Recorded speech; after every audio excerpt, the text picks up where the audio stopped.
सभी भक्तों को श्री शिवाय नमस्तुभ्यम हर हर महादेव ओम नमः शिवाय। तो आज मैं आपको बताने वाला हूँ सावन के प्रिय महीने जो भगवान शंकर को सावन का महीना प्रिय है। इस सावन के प्रिय महीने में आप कैसे आपकी मनोकामना को पूर्ण कर सकते हो, कैसे पुत्र प्राप्ति कर सकते हो, कैसे आप पितृ दोष को समाप्त कर सकते हो, शनि दोष को समाप्त कर सकते हो और कैसे आपके जीवन में वंश की वृद्धि कर सकते हो। सावन के महीने में जितने भी पत्ते आप जितने भी पत्तों का नाम आप स्क्रीन पर देख रहे हो, यही पत्ते आपको लेने हैं और यही पत्ते कितनी मात्रा में और किस मात्रा में लेने हैं, वो ही हम आज आपको बताने वाले हैं। वीडियो को लाइक करके चैनल को सब्सक्राइब कर दीजिए और वीडियो को अधिक से अधिक लोगों के पास में शेयर कर दीजिए। तो सबसे पहला है धतूरे का पत्ता। जो धतूरा आता है उस धतूरे के आपको कुल कितने पत्ते लेने हैं? 11 पत्ते लेने हैं। प्रतिदिन लेने हैं, एक दिन नहीं, प्रतिदिन सावन के 30 के 30 दिन आपको 11 पत्ते लेने हैं और ये 11 पत्ते लेकर भगवान शंकर के मंदिर में आपको पहुंच जाना है। कभी भी समर्पित कर सकते हो आप इन पत्तों को, सुबह या शाम प्रदोष काल में भी कर सकते हो, लेकिन जिस दिन पहले दिन से नियम बनाओ उसी दिन से आपको ये पत्ते लगातार 30 दिन समर्पित करने होंगे। तो 11 पत्तों में से 10 पत्तों को आप एक-एक करके अपनी कामना बोलते हुए समर्पित कर दीजिए। 11वें पत्ते पर चंदन लगाकर भगवान शंकर के शिवलिंग पर समर्पित करने से पहले उस पत्ते को अपने हाथ पर रखिए और अपने हाथ पर रखकर अपने हृदय से लगाकर शिव जी पर समर्पित कर दीजिए। जो भी आपके आस-पास में घर पर शिवलिंग यदि घर पर शिवलिंग है तो घर पर कर सकते हैं और यदि आसपास में शिव मंदिर है तो आप शिव मंदिर में जाकर भी इस उपाय को कर सकते हैं। तो सबसे पहले धतूरे के पत्ते के बाद में आते हैं बेलपत्र के पत्ते। बेलपत्र आप सभी जानते हो कि भगवान शंकर को अधिक प्रिय है। तो बेलपत्र के 11 पत्ते आप अपनी मनोकामना को बोलते हुए, जो भी आपकी कामना है, जो भी आपकी मनोकामना है, उसको बोलते हुए समर्पित कीजिए। ये बेलपत्र समर्पित करते समय भी आपको एक ही बात का ध्यान रखना है।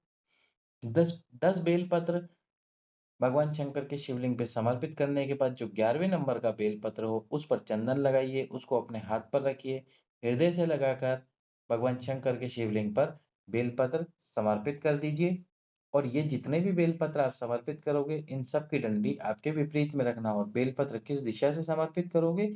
दक्षिण दिशा से। तो बेलपत्र आपकी सभी मनोकामनाओं को पूर्ण करते हैं। अगले जो पत्ते हैं, वो है आंकड़े के पत्ते। आंकड़े की जड़ आप जानते ही हो, सफेद आंकड़े की जड़ आपको वंश की वृद्धि और संतान प्राप्त कराती है। तो यदि आपको ये सफ़ेद आंकड़े के 11 पत्ते मिल रहे हैं इस सावन के महीने में, तो आपको निश्चित रूप से सफ़ेद आंकड़े के 11 पत्तों से पुत्र प्राप्ति करनी चाहिए भगवान शंकर के शिवलिंग पर समर्पित करके। जब आप आंकड़े के पत्ते समर्पित करोगे, तो आपको प्रत्येक आंकड़े के पत्ते को समर्पित करते समय भगवान शंकर के एक अवतार, एक रूप तुम्रुकेश्वर महादेव का नाम लेना है। तुम्रुकेश्वर महादेव के नाम से आपको ये उपाय करना है। 11 पत्ते समर्पित करने हैं। 10 पत्ते समर्पित करने के बाद इसमें भी यही करना है। 11वें पत्ते पर चंदन लगाकर तुम्रुकेश्वर महादेव का नाम लेते हुए समर्पित कर देने हैं शिवलिंग पे। भगवान शंकर और तुम्रुकेश्वर महादेव आपकी उस कामना को अवश्य ही पूर्ण कर देंगे।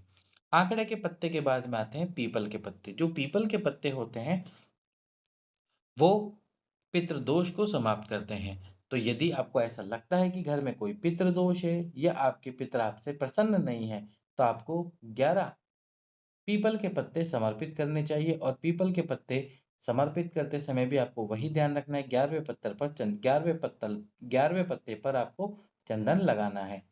इसी प्रकार से पीपल के पत्ते समर्पित कीजिए। इसके बाद आते हैं शमी के पत्ते।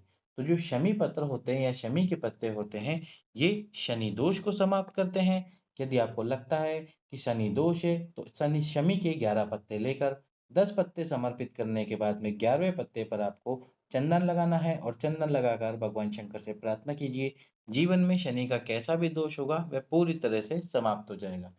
अब हम आते हैं दुर्वा पर। दुर्वा जिसको दूबा या घास भी कहा जाता है। यदि आपको ऐसा लगता है कि आपके जीवन में किसी की आयु कम है या उसकी आयु लंबी नहीं है, तो लंबी आयु करने के लिए उस व्यक्ति से या फिर उस व्यक्ति का नाम लेकर उससे स्पर्श कराकर 11 दुर्वा का बट बनाकर भगवान शंकर के शिवलिंग पे समर्पित कीजिए। सावन के 30 दिन लगातार 11 दुर्वा का बट बनाकर शिवलिंग पर यदि आप समर्पित करते हो, तो भगवान शंकर उस व्यक्ति की आयु को दीर्घ कर देता है, लंबी कर देता है। अब यदि आपके पास में ये सभी पत्ते ना हो, तो आप क्या करें?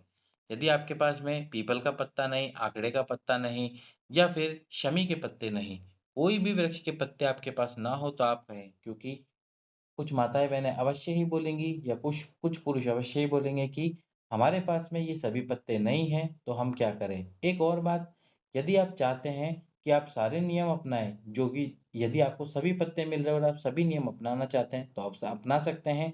फिर आपको सभी पत्ते एक साथ लेके जाने होंगे और एक-एक करके सभी समर्पित कर देने होंगे। जैसे 11 बेलपत्र आपने समर्पित कर दिए, इसके बाद में धतूरे के पत्ते समर्पित कर दिए, फिर सफ़ेद आँकड़े के समर्पित कर दिए। तो इस प्रकार से आप, यदि आपको सारे पत्ते मिल रहे हैं तो कर सकते हैं। अगर नहीं मिल रहा कोई भी पत्ता, बेलपत्र भी नहीं मिल रहा, तो आपके आस-पास में कोई सा भी वृक्ष क्यों ना हो, कोई सा भी या किसी भी वृक्ष की 11 पत्तियाँ तोड़ लीजिए। अब 11 पत्तियाँ आपको तोड़ लेनी है किसी भी वृक्ष की, तो ये 11 पत्तियाँ एक साथ भगवान शंकर के शिवलिंग पे समर्पित कर दीजिए आपकी कामना बोलते हुए, क्योंकि स्वयं शिव जी भी जानते हैं कि आप बेलपत्र, धतूरा या सफ़ेद आँकड़े के पत्ते समर्पित नहीं कर सकते, क्योंकि आपको वो प्राप्त नहीं हो रहे।